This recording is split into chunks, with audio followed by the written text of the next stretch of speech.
6 tahun setelah perceraian, aku tak pernah menyangka akan bertemu lagi dengan mantan suami di pinggir jalan.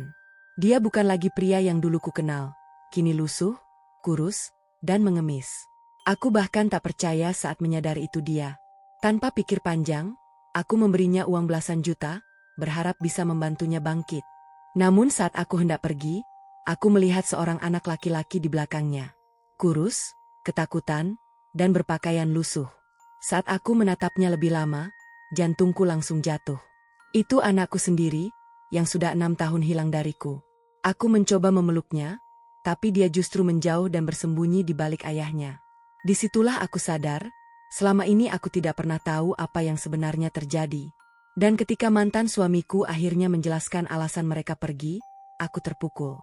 Ternyata perpisahan kami bukan seperti yang aku kira. Ada seseorang yang memisahkan aku dari anakku. Dan orang itu ternyata. Sebelum kita mulai ceritanya, buat kalian yang sudah subscribe dan like, semoga selalu sehat dan dilancarkan rezekinya. Tulis di kolom komentar kalian nonton dari kota mana. Semoga ada pelajaran berharga dari kisah ini, jadi simak sampai selesai. 6 tahun bukan waktu yang sebentar. Selama 6 tahun itu, aku sudah berusaha menghapus semua kenangan tentang mantan suamiku, Rendra. Bukan karena aku membencinya sepenuhnya, tapi karena perceraian kami meninggalkan luka yang terlalu dalam untuk terus aku ingat. Setelah kami resmi berpisah, Rendra pergi membawa anak kami, Dimas. Waktu itu Dimas masih berusia 5 tahun. Aku sempat memohon agar anak itu tinggal bersamaku, tapi Rendra bersikeras membawanya. Katanya, dia akan menjaga Dimas dan memastikan anak kami hidup layak. Aku percaya. Atau lebih tepatnya, aku terpaksa percaya karena saat itu aku sudah terlalu lelah menghadapi semuanya. Sejak hari itu, aku tidak pernah benar-benar tahu bagaimana kehidupan mereka. Rendra mengganti nomor telepon. Rumah kontrakannya juga beberapa kali pindah. Setiap kali aku mencoba mencari kabar Dimas, selalu saja tidak ada yang tahu. Aku hanya bisa berharap anakku baik-baik saja. Sampai suatu sore, 6 tahun setelah perceraian kami, aku melihat seorang pria duduk di pinggir jalan sambil menundukkan kepala. Awalnya aku tidak memperhatikannya. Aku sedang mengemudi pulang ketika lampu merah membuat kendaraanku berhenti. Di antara deretan pengemis yang berdiri di sekitar kendaraan, seorang pria terlihat berbeda. Bajunya kusam, celananya penuh noda, rambutnya panjang dan berantakan. Tangannya memegang gelas plastik bekas air mineral. Aku hampir mengalihkan pandangan. Tapi entah kenapa, wajah pria itu terasa sangat familiar. Aku memperhatikan lebih lama. Jantungku langsung berdegup kencang. Tidak mungkin. Aku membuka kaca mobil sedikit. Pria itu mengangkat wajah. Dan saat mata kami bertemu, tubuhku seketika terasa kaku. Rendra, mantan suamiku. Orang yang 6 tahun lalu pergi meninggalkanku dengan membawa anak kami, kini duduk sebagai pengemis di pinggir jalan. Aku tidak bisa berkata apa-apa. Rendra pun tampak membeku. Untuk beberapa detik, kami hanya saling menatap. Kemudian dia buru-buru menundukkan wajah. Seolah malu aku melihat keadaannya. Aku ingin marah. Aku ingin bertanya kemana saja dia selama ini. Aku ingin menuntut penjelasan tentang Dimas. Tapi semua kata itu hilang ketika aku melihat tubuhnya yang kurus dan wajahnya yang jauh lebih tua dari usianya. Aku akhirnya turun dari mobil. Rendra langsung berdiri. Maya? Itu pertama kalinya aku mendengar suaranya lagi setelah 6 tahun. Suaranya bergetar. Aku menatapnya tanpa tahu harus berkata apa. Kenapa kamu sampai begini? Rendra tidak menjawab. Dia hanya menundukkan kepala. Aku melihat kedua tangannya yang penuh luka kecil. Bahkan untuk berdiri pun tubuhnya terlihat tidak kuat. Saat itulah aku sadar, mungkin hidupnya benar-benar sudah jatuh sejauh ini. Aku membuka dompet. Di dalamnya ada uang tunai sekitar 12 juta rupiah yang sebenarnya baru saja kuambil dari bank untuk keperluan rumah. Tanpa banyak berpikir, aku mengambil semuanya. Ini? Rendra menatap uang itu dengan mata berkaca-kaca. Jangan, Mei. Ambil. Aku nggak bisa. Kamu butuh. Rendra akhirnya menerima uang itu dengan tangan gemetar. Air matanya jatuh. Tapi sebelum aku sempat bertanya lebih jauh, aku melihat sesuatu di belakangnya. Seorang anak laki-laki berdiri beberapa meter dari kami. Anak itu memakai kaos yang sudah terlalu kecil untuk tubuhnya. Celananya tampak lusuh dan kedua kakinya hanya mengenakan sandal yang berbeda warna. Dia berdiri diam sambil memandangi kami. Aku mengernyit. Ada sesuatu dari wajah anak itu yang membuat dadaku tiba-tiba sesak. Aku menatap Rendra, lalu kembali menatap anak tersebut. Rendra? Dia langsung terdiam. Siapa anak itu? Rendra tidak menjawab. Wajahnya berubah pucat. Dan ketika anak laki-laki itu perlahan mendekat, aku melihat bekas luka kecil di dekat alis kirinya. Bekas luka yang sangat aku kenal.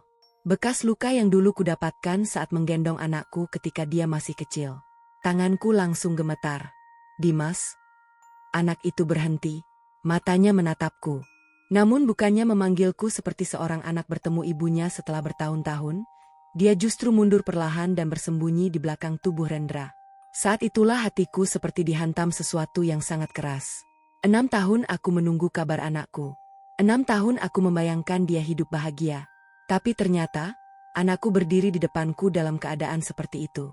Dan yang paling membuatku terpukul bukanlah pakaian lusuhnya, melainkan tatapan matanya. Tatapan seorang anak yang seolah sudah terlalu lama belajar bahwa hidup tidak pernah berpihak kepadanya. Aku menatap Rendra dengan air mata yang mulai memenuhi mataku. Selama 6 tahun ini, kamu apakan anakku? Rendra hanya menangis. Dan dari tangisannya, aku tahu, ada sesuatu yang jauh lebih buruk daripada sekadar kisah seorang mantan suami yang jatuh miskin. Aku tidak langsung membawa Rendra dan Dimas pulang. Bukan karena aku tega membiarkan mereka tetap di pinggir jalan, tapi karena saat itu kepalaku dipenuhi terlalu banyak pertanyaan. Aku ingin tahu semuanya. Kenapa Rendra bisa sampai menjadi pengemis? Kenapa Dimas hidup bersamanya dalam keadaan seperti itu? Dan yang paling menyakitkan, kenapa selama 6 tahun tidak sekalipun Rendra memberiku kabar? Aku menatap Dimas yang masih bersembunyi di belakang ayahnya. Dimas. Aku mencoba mendekat. Anak itu justru mundur. Gerakannya kecil, tapi cukup membuat dadaku terasa sesak. Aku menahan air mata. Dimas, ini Mama. Dia menatapku lama, lalu menggeleng. Aku terdiam. 6 tahun lalu, anak itu selalu berlari memelukku setiap kali aku pulang kerja. Dia selalu memanggilku Mama sambil tersenyum. Sekarang dia bahkan takut mendekat. Aku menoleh kepada Rendra. Apa yang terjadi sama dia? Rendra mengusap wajahnya. Jangan tanya di sini. Terus aku harus tanya di mana? Mei? 6 tahun, Rendra. Suaraku mulai bergetar. 6 tahun aku nggak tahu anakku hidup seperti apa. Sekarang aku menemukan kalian seperti ini. Kamu pikir aku bisa diam? Rendra menunduk. Aku melihat uang 12 juta yang tadi kuberikan masih digenggamnya erat. Uang itu buat kamu. Aku menunjuk Dimas. Tapi anak itu aku bawa pulang. Rendra langsung menggeleng. Nggak bisa. Kenapa? Dimas tetap sama aku. Aku hampir tidak percaya mendengarnya. Kamu sendiri yang membuat dia hidup seperti ini, tapi sekarang kamu masih mau mempertahankan dia. Rendra terdiam. Dimas tiba-tiba memegang ujung bajunya. Gerakan kecil itu membuat Rendra langsung memeluk anaknya. Aku melihat mereka berdua. Ada sesuatu yang aneh. Rendra memang terlihat seperti orang yang sudah kehilangan segalanya. Tapi caranya memeluk Dimas seperti seseorang yang sedang berusaha melindungi anak itu dari sesuatu. Aku belum sempat bertanya ketika Dimas tiba-tiba berkata pelan. Papa jangan kasih tahu Mama. Aku membeku. Rendra langsung menatap anak itu. Dimas. Anak itu menutup mulutnya. Aku merasakan bulu kuduku berdiri. Apa yang gak boleh dia kasih tahu aku? Tidak ada jawaban. Aku berjongkok di depan Dimas. Dimas, lihat Mama. Dia perlahan mengangkat wajah. Aku tersenyum meski air mataku hampir jatuh. Mama gak akan marah. Dimas masih diam. Aku mengulurkan tangan. Untuk beberapa detik dia hanya melihat tanganku. Lalu perlahan dia menyentuh jariku. Begitu tangannya menggenggam tanganku, tubuhku seperti kehilangan tenaga. Anakku, benar-benar anakku. Aku langsung memeluknya. Dimas tidak membalas pelukanku. Tubuhnya justru kaku. Aku semakin sedih. Aku tidak tahu apa yang sudah dialaminya sampai pelukan seorang ibu pun terasa asing baginya. Maaf. Aku berbisik. Maaf Mama terlambat menemukan kamu. Dimas akhirnya menangis. Tangisannya pelan, tanpa suara keras. Tapi justru itu yang membuat hatiku semakin hancur. Aku menoleh kepada Rendra. Kita pergi dari sini? Rendra tampak ragu. Kemana? Ke rumahku. Dia langsung menggeleng. Aku nggak bisa. Kamu bisa. Mei, aku nggak pantas masuk ke rumahmu. Aku nggak peduli kamu pantas atau nggak. Aku menatap Dimas. Aku cuma peduli sama anakku. Rendra masih diam. Akhirnya dia mengikuti kami. Sepanjang perjalanan, Dimas duduk di kursi belakang.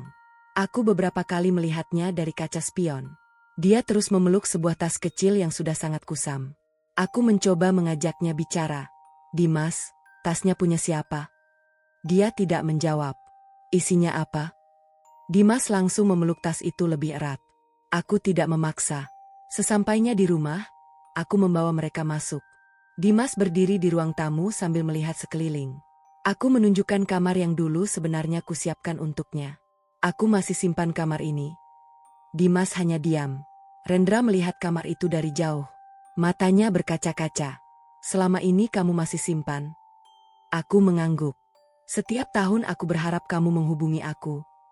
Rendra menundukkan wajah. Aku sebenarnya pernah mau menghubungimu. Terus kenapa nggak jadi? Dia tidak menjawab. Aku mulai kehilangan kesabaran. Rendra, aku butuh jawaban. Dia menarik napas panjang. Aku pergi bukan karena aku nggak mau kamu ketemu Dimas. Terus? Aku pergi karena... Rendra berhenti. Matanya tiba-tiba tertuju pada tas kecil yang masih dipeluk Dimas. Wajahnya berubah tegang. Aku mengikuti arah pandangannya. Dimas, kenapa tas itu? Dimas langsung berdiri dan berlari menuju kamar. Jangan. Rendra berteriak. Tapi terlambat. Tas itu terjatuh di lantai. Resletingnya terbuka. Beberapa lembar kertas keluar. Aku mengambil salah satunya. Awalnya aku mengira itu hanya dokumen sekolah. Tapi ketika melihat nama Dimas di bagian atas, aku langsung terdiam. Ada catatan dari sekolah. Ada beberapa surat. Dan ada satu lembar dokumen yang membuat tanganku mulai gemetar. Di bagian bawah dokumen itu tertulis nama seseorang yang sama sekali tidak pernah kudengar selama pernikahanku dengan Rendra. Aku menatap mantan suamiku. Siapa orang ini? Rendra tidak menjawab. Aku mengangkat dokumen itu. Kenapa nama orang ini ada di dokumen anak kita? Rendra akhirnya duduk. Kedua tangannya menutupi wajah. Dan untuk pertama kalinya setelah 6 tahun, dia mengatakan sesuatu yang membuat seluruh tubuhku terasa dingin. Karena selama ini aku bukan satu-satunya orang yang menyembunyikan Dimas darimu. Aku menatapnya. Apa maksudmu? Rendra mengangkat wajahnya. Yang membuat kita bercerai dulu, sebenarnya bukan karena kamu atau aku. Dia berhenti sejenak. Ada orang lain yang sengaja menghancurkan keluarga kita. Dadaku langsung terasa sesak. Karena kalau ucapan Rendra benar, berarti selama 6 tahun ini aku telah membenci orang yang salah. Dan seseorang yang selama ini kukira tidak ada hubungannya dengan kehancuran rumah tanggaku, ternyata masih mengawasi Dimas sampai sekarang. Aku menatap Rendra tanpa berkedip. Siapa orangnya? Rendra tidak langsung menjawab. Dia hanya menatap lantai, sementara tangannya masih gemetar. Aku semakin tidak sabar. Rendra, aku sudah kehilangan 6 tahun bersama anakku. Jangan sekarang kamu malah bikin aku semakin bingung. Rendra menarik napas panjang. Namanya Laras. Nama itu terdengar asing di telingaku. Laras siapa? Dulu dia bekerja di perusahaan tempatku bekerja. Aku mengernyit. Aku nggak pernah dengar nama itu. Karena aku memang nggak pernah cerita. Aku langsung tertawa kecil, tapi bukan karena lucu. Jadi sekarang kamu mau bilang ada perempuan lain yang selama ini ikut campur dalam rumah tangga kita? Rendra menggeleng. Bukan begitu. Lalu bagaimana? Dia menatapku. Laras adalah adik dari orang yang pernah aku bantu waktu masih bekerja. Aku masih tidak mengerti. Rendra kemudian menceritakan semuanya. 6 tahun lalu, beberapa bulan sebelum kami bercerai, perusahaan tempatnya bekerja mengalami masalah besar. Ada uang perusahaan yang hilang dan nama Rendra tiba-tiba muncul dalam laporan internal. Rendra membantah. Tapi tidak ada yang percaya. Aku pun waktu itu ikut panik. Setiap hari Rendra pulang dengan wajah tegang. Teleponnya terus berbunyi. Beberapa orang bahkan datang ke rumah dan menanyakan sesuatu yang tidak pernah aku pahami. Aku masih ingat masa itu. Aku pikir Rendra menyembunyikan utang. Aku pikir dia berbohong kepadaku. Dan puncaknya terjadi ketika aku menemukan beberapa dokumen keuangan di dalam tasnya. Aku menuduhnya menipu keluarga. Kami bertengkar hebat. Tidak lama kemudian, Rendra meminta cerai. Saat itu aku benar-benar hancur. Aku mengira dia sudah tidak mencintaiku. Aku mengira dia sengaja meninggalkan aku dan Dimas demi menyelamatkan dirinya sendiri. Ternyata ceritanya berbeda. Kenapa kamu nggak pernah menjelaskan semuanya? Aku menahan air mata. Kenapa kamu membiarkan aku membencimu selama 6 tahun? Rendra menatapku dengan mata merah. Karena waktu itu aku mendapat ancaman. Aku terdiam. Ancaman dari siapa? Laras. Aku merasakan jantungku berdegup lebih cepat. Rendra melanjutkan. Dia bilang kalau aku membawa masalah itu ke polisi, Dimas akan celaka. Aku langsung berdiri. Apa? Dia tahu semua tentang Dimas. Sekolahnya, rumah kita, kebiasaanmu, bahkan tempat kamu bekerja. Aku menatap anakku yang sedang duduk di ujung sofa. Tiba-tiba semua terasa jauh lebih mengerikan. Terus kenapa kamu membawa Dimas pergi? Karena aku pikir kalau Dimas bersamaku, dia lebih aman. Aku menggeleng. Kamu pikir hidup di jalan seperti ini membuat dia aman? Rendra langsung menundukkan wajah. Aku kehilangan pekerjaan. Aku diam. Semua rekeningku diblokir. Aku nggak punya uang. Aku mencoba mencari pekerjaan lain, tapi setiap kali hampir diterima, selalu ada masalah. Terus, aku akhirnya mengemis. Suaranya pecah. Aku malu, Mei. Aku tidak menjawab. Bukan karena aku tidak kasihan. Aku hanya sedang berusaha menerima kenyataan bahwa selama ini aku salah menilai semuanya. Rendra yang selama ini kukira meninggalkan anaknya ternyata justru membawa Dimas bersamanya. Tapi ada satu hal yang tetap tidak bisa kuterima. Kenapa kamu gak menyerahkan Dimas kepadaku? Rendra menatapku. Karena ancamannya jelas. Dia menelan ludah. Kalau Dimas kembali ke kamu, mereka akan mencari kalian. Aku terdiam. Saat itulah Dimas tiba-tiba berbicara. Papa selalu bilang mama jangan dicari. Aku menoleh. Kenapa?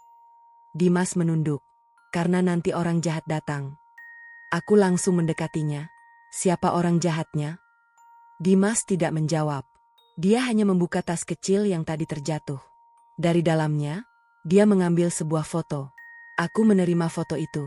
Begitu melihatnya, napasku seolah berhenti.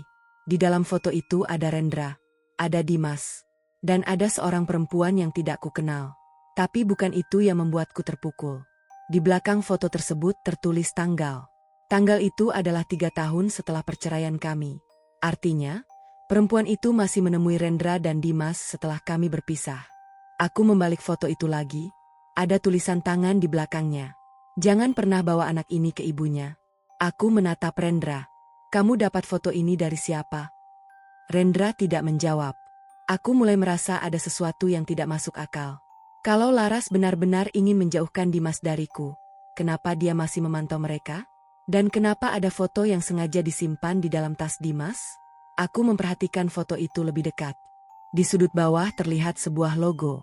Logo sebuah yayasan. Aku mengenal logo tersebut. 6 tahun lalu, aku pernah melihat logo yang sama di sebuah dokumen yang ditemukan di rumah kami. Dokumen yang dulu menjadi salah satu alasan aku percaya bahwa Rendra menyembunyikan sesuatu dariku. Tanganku mulai dingin. Rendra? Iya? Selama ini kamu tahu soal yayasan ini? Rendra langsung pucat. Dia tidak menjawab. Aku berdiri dan menunjukkan foto itu kepadanya. Jangan bilang kamu baru tahu. Rendra menatap foto itu beberapa detik. Kemudian dia berkata pelan. Aku tahu. Sejak kapan? Sejak sebelum kita bercerai. Aku merasa seluruh tubuhku lemas. Terus kenapa kamu gak pernah cerita? Rendra menutup matanya. Karena orang yang mendirikan yayasan itu, dia berhenti. Aku menunggu. Adalah orang yang paling dekat denganmu. Aku langsung terdiam. Aku mencoba mengingat semua orang yang pernah dekat denganku 6 tahun lalu. Keluarga, teman, tetangga, orang-orang di tempat kerja. Satu persatu nama muncul di kepalaku. Tapi ada satu nama yang membuat darahku terasa dingin. Karena kalau dugaan Rendra benar, orang yang selama ini menghancurkan keluargaku mungkin bukan orang asing. Melainkan seseorang yang selama ini masih sering tersenyum dan menyapaku seolah tidak pernah terjadi apa-apa. Aku menatap Rendra cukup lama. Siapa? Rendra menggeleng. Aku nggak bisa bilang sekarang. Aku langsung emosi. Kenapa lagi? Karena aku belum punya bukti yang cukup. Aku mengangkat foto itu. Terus ini apa? Ini petunjuk. Petunjuk. Rendra mengangguk. Selama 6 tahun aku mencari tahu siapa yang ada di belakang semua ini. Aku terdiam. Tapi setiap kali aku hampir menemukan jawabannya, selalu ada yang menghilangkan bukti. Aku kembali melihat foto di tanganku. Kalau begitu, kenapa foto ini masih ada? Karena aku menyembunyikannya.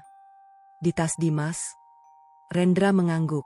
Orang-orang gak akan mengira aku menyimpan sesuatu di tas anak. Aku mulai memahami kenapa Rendra begitu protektif terhadap tas kecil itu. Tapi masih ada satu hal yang menggangguku. Kenapa Dimas takut sekali? Rendra menatap anak kami. Karena dia pernah melihat sesuatu. Apa? Rendra menarik napas. Dimas pernah melihat orang itu datang ke tempat kami. Aku langsung menoleh kepada Dimas. Dia kenal orangnya? Rendra mengangguk. Sayangnya, iya. Aku mendekati Dimas. Sayang, Mama gak akan marah. Mama cuma ingin tahu. Dimas menatapku dengan mata berkaca-kaca. Orang itu pernah datang waktu Papa sakit. Siapa? Dimas menggeleng. Papa bilang jangan bilang siapa-siapa. Aku menggenggam tangannya. Kalau kamu cerita sama Mama, Mama akan jaga kamu. Dimas masih diam. Aku tidak memaksanya. Malam itu, aku meminta Rendra dan Dimas tinggal di rumah. Aku membuatkan makanan. Dimas makan dengan lahap.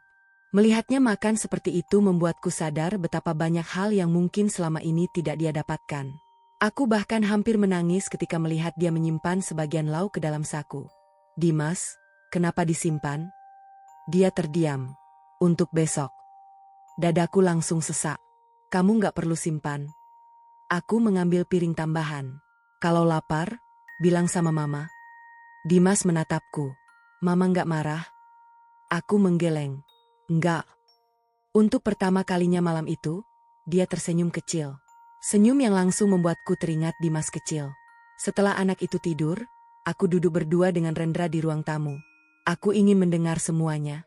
Rendra akhirnya menceritakan masa lalu kami dari sudut pandangnya. Ternyata 6 tahun lalu, bukan hanya masalah uang perusahaan yang membuat hidupnya hancur. Ada seseorang yang memalsukan tanda tangannya. Rendra dituduh mengambil uang dalam jumlah besar. Dia memang sempat diperiksa. Tapi sebelum masalah itu selesai, muncul ancaman terhadap Dimas.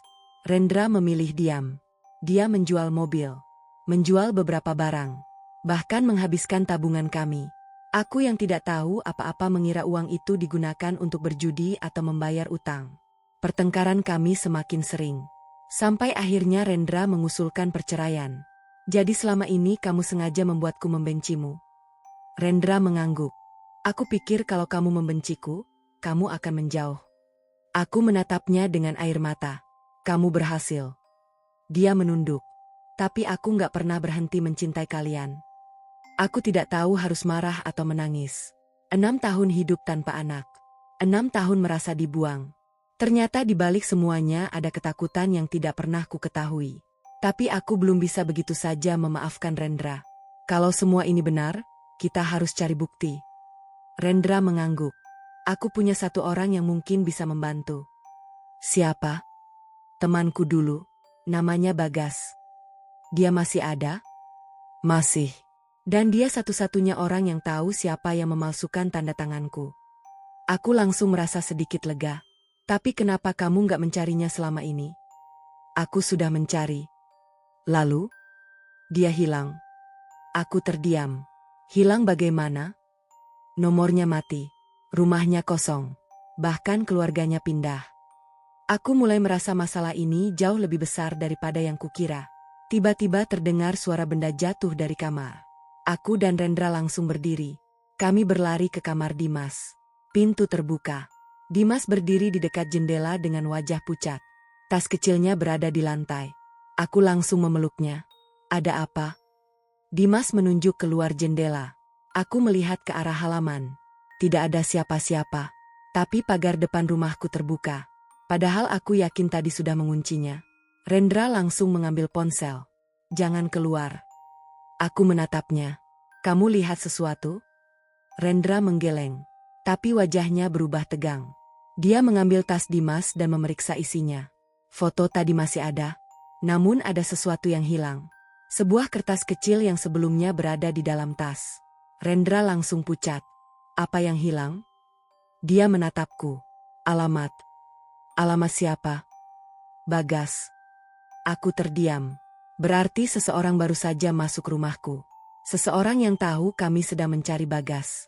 Dan yang lebih mengerikan, orang itu tahu persis apa yang ada di dalam tas Dimas. Aku melihat ke arah jendela. Untuk pertama kalinya sejak Dimas datang ke rumahku, aku sadar satu hal. Mungkin selama ini kami bukan sedang mencari orang yang menghilang.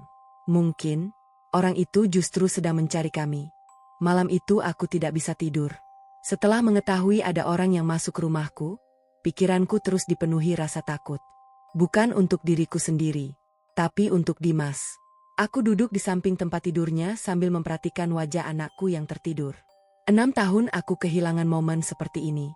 6 tahun aku tidak tahu apakah dia sehat, apakah dia bahagia, apakah dia pernah menangis dan membutuhkan ibunya.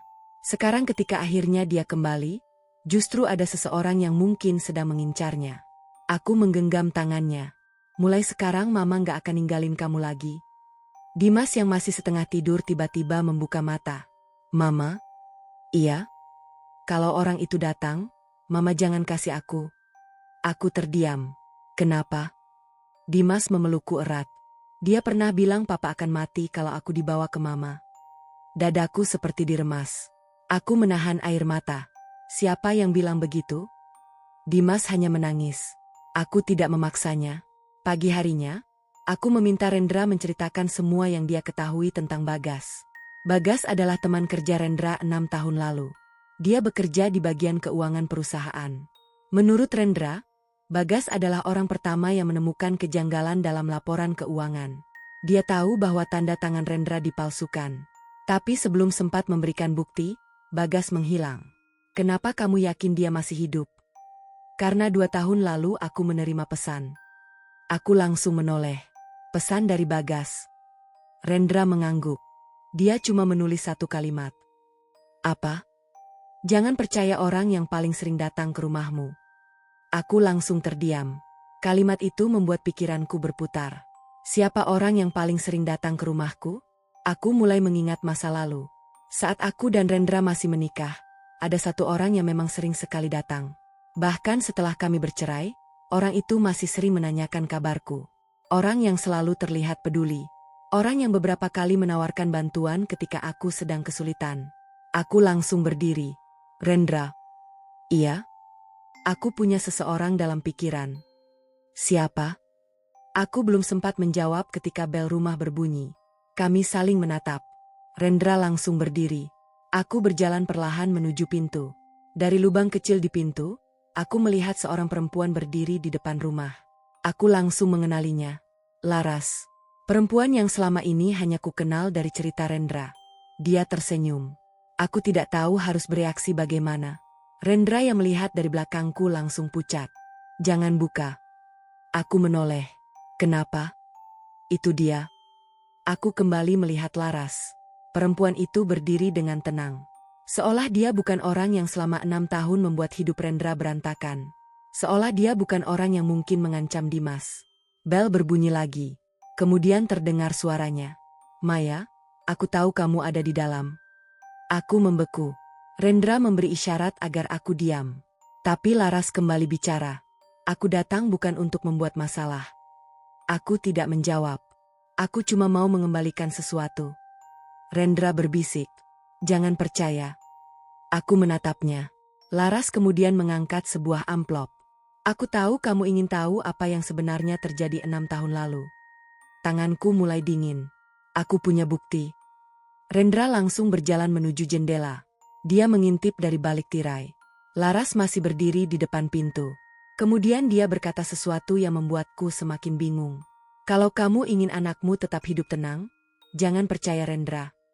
Aku langsung menatap mantan suamiku. Rendra menggeleng. Dia bohong. Laras tersenyum tipis dari luar. Aku tahu dia sudah cerita tentang aku. Dia mengangkat amplop itu. Tapi dia belum cerita tentang dirinya sendiri. Aku terdiam. Laras kemudian meletakkan amplop itu di depan pintu. Aku akan pergi. Dia berjalan menjauh. Aku menunggu sampai mobilnya benar-benar meninggalkan halaman. Barulah aku membuka pintu. Amplop itu tergeletak di lantai. Aku mengambilnya. Di bagian depan hanya tertulis namaku. Maya. Tanganku gemetar ketika membukanya. Di dalamnya ada beberapa lembar fotokopi dokumen. Aku membaca halaman pertama. Itu adalah laporan keuangan perusahaan Rendra. Halaman kedua berisi transaksi yang mencurigakan. Halaman ketiga membuatku langsung membeku. Ada bukti transfer uang dalam jumlah besar. Tanggalnya tepat 1 minggu sebelum aku dan Rendra bercerai. Nama pengirimnya adalah rekening milik Rendra. Tapi nama penerimanya adalah nama seseorang yang sangat kukenal. Aku membaca nama itu sekali lagi. Tidak mungkin. Aku membalik halaman berikutnya. Ada foto seseorang sedang menyerahkan sebuah amplop kepada Rendra. Dan orang yang berdiri di samping Rendra dalam foto itu membuat seluruh tubuhku terasa lemas. Orang itu adalah seseorang yang selama ini kupercaya. Seseorang yang bahkan beberapa hari lalu masih duduk di ruang tamuku. Aku perlahan menoleh kepada Rendra. Kamu tahu soal ini? Rendra melihat dokumen tersebut. Wajahnya berubah. Aku nggak pernah melakukan transfer itu. Tapi rekeningmu yang digunakan. Aku tahu. Terus kenapa namanya ada di sini? Rendra tidak menjawab. Aku semakin curiga. Tiba-tiba Dimas keluar dari kamar. Dia melihat foto itu. Wajahnya langsung pucat. Orang itu? Aku berjongkok di depannya. Kenapa, Dimas? Dimas menunjuk foto tersebut dengan tangan gemetar. Dia yang datang waktu papa sakit. Aku menatap foto itu. Kemudian menatap Rendra. Selama ini aku mengira musuh kami adalah Laras. Ternyata mungkin Laras hanya seseorang yang tahu sebagian kebenaran. Karena orang yang sebenarnya paling dekat dengan keluargaku, baru saja terbongkar dari sebuah foto yang sengaja dikirimkan kepadaku. Dan ketika aku membaca halaman terakhir dokumen itu, aku menemukan satu kalimat yang membuatku sadar bahwa masalah ini belum selesai. Bukan Rendra yang menerima uang itu. Uang tersebut ternyata dikirim kepada seseorang untuk membeli diamnya. Tentang keberadaan Dimas. Aku membaca nama di dokumen itu berulang kali. Tanganku gemetar. Aku berharap mataku salah membaca. Tapi tidak. Nama itu benar-benar nama orang yang selama ini kupercaya. Orang yang masih beberapa hari lalu datang ke rumahku. Orang yang bahkan sempat memeluk Dimas sambil mengatakan bahwa dia kasihan melihat hidup anak itu. Aku menatap Rendra. Kenapa namanya ada di sini? Rendra mengambil dokumen itu. Wajahnya langsung berubah. Aku nggak tahu. Kamu yakin? Aku nggak pernah mengirim uang ini. Aku menunjuk bagian bawah dokumen. Tapi rekening pengirimnya rekeningmu. Rendra terdiam. Kemudian dia menggeleng pelan. Mei? Waktu itu semua akses rekeningku dipegang perusahaan. Aku membeku. Termasuk rekening yang ini? Iya. Aku mulai memahami sesuatu. Selama ini aku mengira Rendra menyembunyikan uang dariku. Padahal mungkin rekeningnya memang digunakan tanpa sepengetahuannya. Tapi masih ada satu pertanyaan.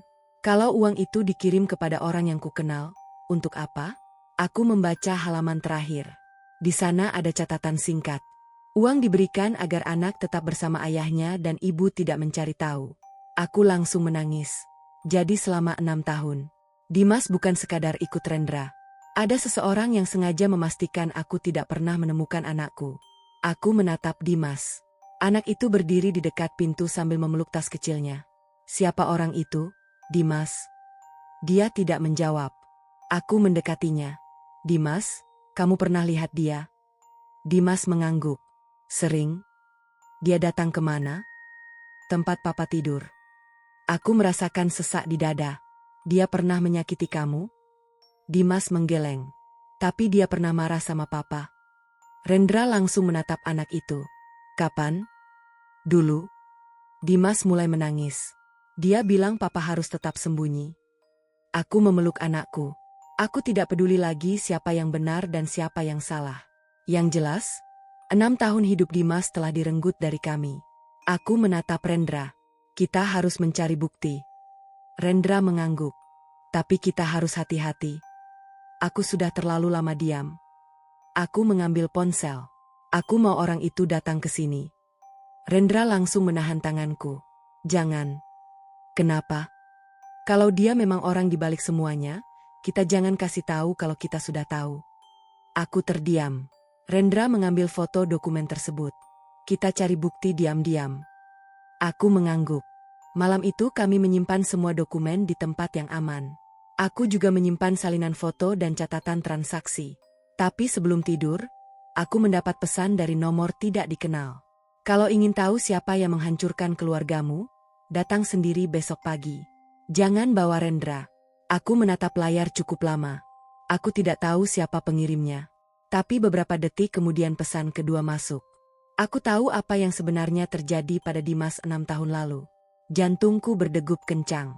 Aku menunjukkan pesan itu kepada Rendra. Dia langsung pucat. Jangan datang. Aku harus datang. Mei, ini jebakan. Kalau memang jebakan, kita tetap harus tahu siapa yang mengirim. Rendra menggeleng. Aku yang pergi. Dia bilang jangan bawa kamu. Justru itu masalahnya. Aku terdiam. Akhirnya kami sepakat aku pergi, tetapi Rendra mengikutiku dari jauh. Pagi berikutnya aku datang ke lokasi yang dikirimkan. Sebuah kedai kecil yang sepi. Aku duduk sendirian. 5 menit berlalu. 10 menit. Tidak ada siapa-siapa. Aku mulai berpikir bahwa ini memang jebakan. Sampai seorang pria tua berjalan masuk. Dia berhenti di depanku. Bu Maya? Aku mengangguk. Dia duduk. Saya Bagas. Aku langsung membeku. Teman Rendra yang selama ini kami cari ternyata masih hidup. Aku hampir tidak percaya. Kenapa selama ini kamu menghilang? Bagas melihat ke arah pintu.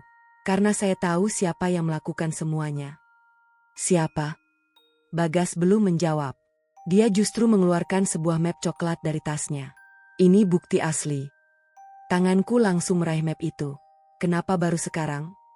Karena sekarang saya tahu Dimas sudah kembali kepada Anda. Aku terdiam. Selama 6 tahun, saya takut bicara. Takut kepada siapa? Bagas menatapku. Orang yang namanya ada di dokumen itu. Aku menahan napas. Siapa? Bagas membuka map. Ada foto. Ada rekaman transaksi.